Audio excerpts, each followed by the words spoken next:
এই সাংগঠনিক নিয়মে যে তিন ভাইকে চেয়ারম্যান হিসেবে নির্বাচিত করা হয়েছে, এই তিন ভাইয়ের নাম ঘোষণা করতে চাচ্ছি। কি বলেন? ইনশাল্লাহ আসুক, প্রথম একজন আসুক। রাজীবপুর মখলেস কই সদর ইউনিয়ন আসুক।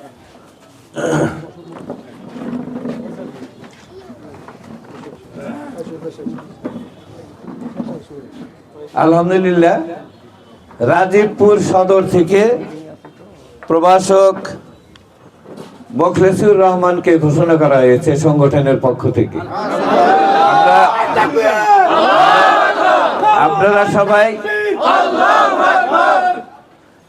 আপনারা সবাই ভোট যুদ্ধে নেমে পড়বেন এবং আল্লাহর রহমতে তাকে নির্বাচিত করার জন্য আমরা জানমান দিয়ে চেষ্টা করবো ইনশাল্লাহ, নাকি বলেন?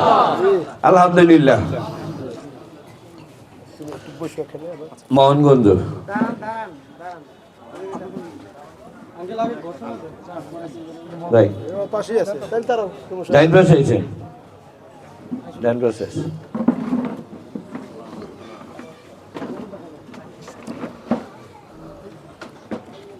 মোহনগঞ্জ থেকে আমি মনে করি বয়োজ্যেষ্ঠ এবং অত্যন্ত দায়িত্বশীল একটি মানুষকেই আপনারা নির্বাচিত করেছেন এবং আমি ওনার যে কর্মকাণ্ড যতটুকু ওনার সাথে চলছি ফিরছি একটি যোগ্য মানুষ হিসাবে আমি মনে করি।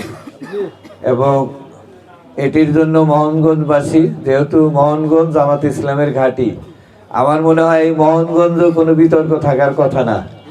এখানে ওনাকে নিয়ে আগামী দিনের যুদ্ধে আল্লাহ যেন আমাদেরকে বিজয়ী করে। এখানে সংগঠন ঘোষণা করেছে মোহনগঞ্জের মৌলানা শেখ আনোয়ার হোসেন ভাইকে, ওনাকেই ইউনিয়ন চেয়ারম্যান হিসেবে নির্বাচন করার জন্য সংগঠন দায়িত্ব দিয়েছেন। আলহামদুলিল্লাহ, আপনারা সবাই ওনার জন্য দোয়া করবেন এবং চেষ্টা করবেন ইনশাআল্লাহ।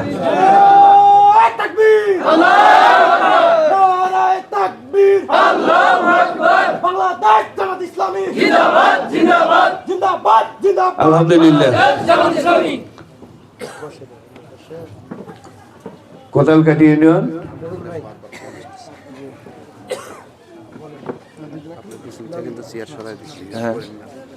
আচ্ছা আচ্ছা জানে না। কোতালকাটি ইউনিয়ন মোহাম্মদ রফিকুল ইসলাম।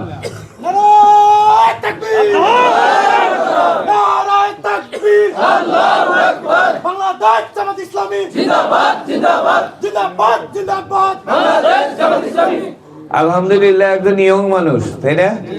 যুবক মানুষ, বলিষ্ঠ মানুষ, আমাদের কর্ণধার হিসাবে যদি আমরা কোদালকাঠিতে নিয়ে আসতে পারি, এনার মাধ্যমে অনেক কিছু করা সম্ভব হবে ইনশাল্লাহ। তাই এবং উনি রুকনে জামাত, উনি এই ইউনিয়নকে সমৃদ্ধ করবেন এবং ওনার মাধ্যমে যেন কোদালকাঠি ইউনিয়ন, ওনার বিজয়ের মাধ্যমে কোদালকাঠি ইউনিয়ন যেন একটি উর্বর ভূমি হিসেবে পরিগণিত হয়, আমরা সেটার জন্য দোয়া করব এবং আল্লাহ পাক ওনাকে কবুল করেন। আপনারা সবাই কাজ করবেন ইনশাল্লাহ, ইনশাল্লাহ। আলহামদুলিল্লাহ, আমাদের তিনজনকে আমরা ঘোষণা করলাম। আল্লাহ আমাদের